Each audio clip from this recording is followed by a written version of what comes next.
Akhir pekan kali ini, saya Winnie Arno akan mengajak Anda berkunjung ke sebuah kampung unik yang ada di Kabupaten Tasikmalaya, tepatnya di Desa Neglasari, Kecamatan Salau, namanya Kampung Naga.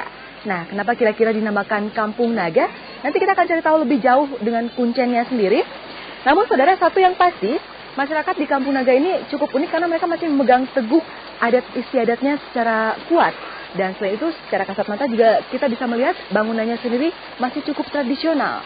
Dan kalau Anda berkunjung ke sini, Anda harus menuruni anak tangga sekitar 400 lebih jumlahnya.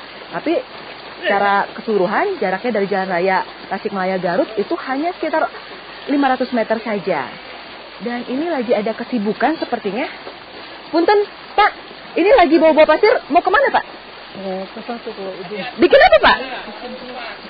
Oh, mereka sedang bikin jalan katanya untuk memudahkan masyarakat yang ada di sini dan juga mungkin untuk memudahkan para wisatawan yang ingin berkunjung ke sini.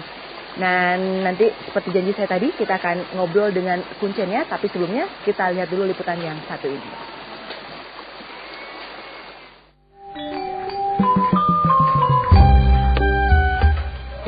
Menelusuri lokasi wisata di Tasikmalaya, Jawa Barat sepertinya belum lengkap jika Anda tidak berkunjung ke Kampung Naga. Terletak di Kecamatan Salau, tak jauh dari Jalan Raya Garut Tasikmalaya, Kampung Naga menawarkan berbagai keunikan budaya yang tercermin dari kesederhanaan hidup warganya. Di tengah arus modernisasi, warga Kampung Naga masih sangat kuat memegang tradisi leluhurnya. Hal itu tampak dari bangunan yang sangat menjaga harmonisasi dengan alam. Seluruh bangunan di Kampung Naga berbentuk rumah panggung dengan bahan kayu atau bambu, baik dinding maupun lantai. Atapnya terbuat dari ijuk. Uniknya, semua bangunan dibangun menghadap utara atau selatan. Nuansa kesederhanaan juga tampak dari dapur warga, di mana warga hanya memasak dengan menggunakan kayu bakar. Untuk penerangan, warga hanya menggunakan lampu minyak karena listrik dilarang di kampung ini. Mata pencarian utama warga Kampung Naga adalah bertani. Namun, di sela-sela bertani, warga mengisi waktu dengan membuat kerajinan tangan dari bambu. Bikin apa aja itu, udang-udangan, bikin untuk kap lampu. Ini semua bahannya dari bambu atau? Iya, orang sini kerajinan dari bambu buat bahannya. Meski kokoh memegang tradisi, namun warga Kampung Naga tidak menutup diri dari dunia luar. Mereka tetap berinteraksi dengan orang luar seperti para tamu yang ingin melihat dari dekat keunikan kehidupan di kampung tersebut. Kampung Naga adalah salah satu, kalau tidak bisa dibilang satu-satunya, kampung adat yang masih tersisa di Tasikmalaya. Bagi saya Kampung Naga ini sangat menarik ya. Dalam bermasyarakat mereka tidak eksklusif, mereka bisa melebur dengan kampung yang di tetangganya di luar, tapi ada nilai-nilai yang memang dipegang dengan teguh sampai sekarang. Misalnya bagaimana mereka memperlakukan alam, itu sangat baik sekali. Dari warga Kampung Naga, kita bisa belajar bagaimana menjaga harmonisasi dengan alam. Hal itu terbukti meski gempa dahsyat sempat mengguncang wilayah Tasikmalaya beberapa waktu lalu, namun kehidupan warga Kampung Naga sama sekali tidak terpengaruh. Eko Setiabudi melaporkan dari Tasikmalaya, Jawa Barat. Nah, saudara, itu sedikit tadi gambaran tentang masyarakat Kampung Naga. Dan sekarang saya sudah berada di tengah-tengah Kampung Naga. Jalanannya masih setapak.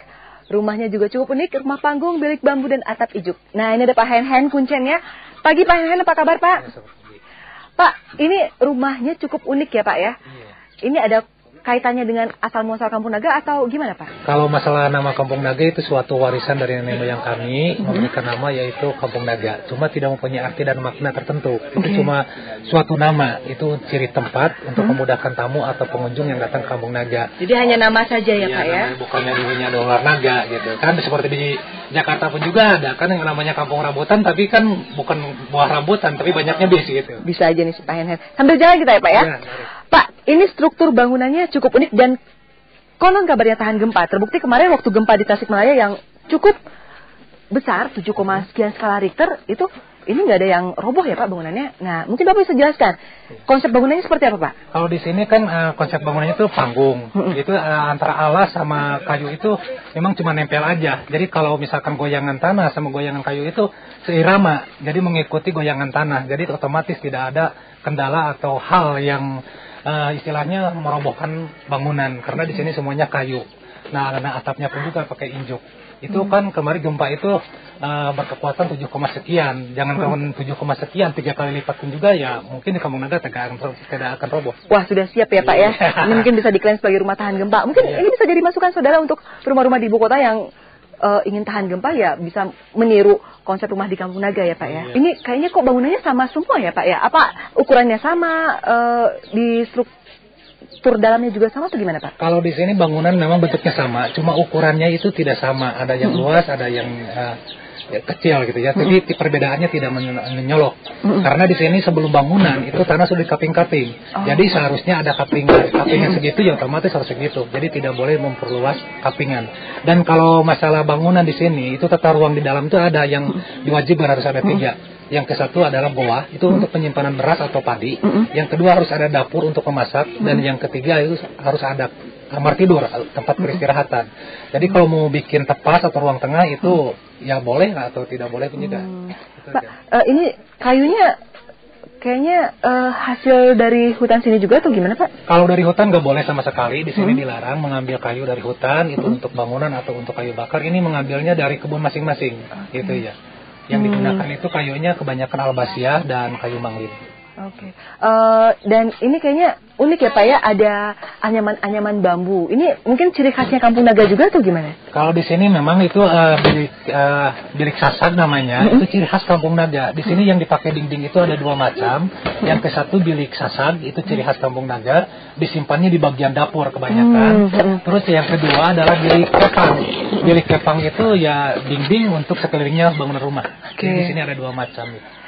Ini kan bentuknya menarik dan mungkin sudah dijual Pak ke luar selain dipasarkan antar warga di sini? Kalau di sini memang kalau ada yang memesan dan ada yang memerlukan, kami kadang-kadang ya mau bikin di luar. Itu tergantung kepada orang yang mau datang pesannya ke kamu. Oh, tergantung orderannya aja. Mahal tidak Pak? Ya itu menurut kami ya lumayan juga.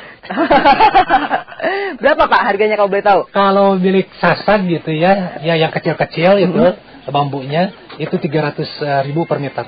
Oh. Yang sudah pakai bingkai. Ya.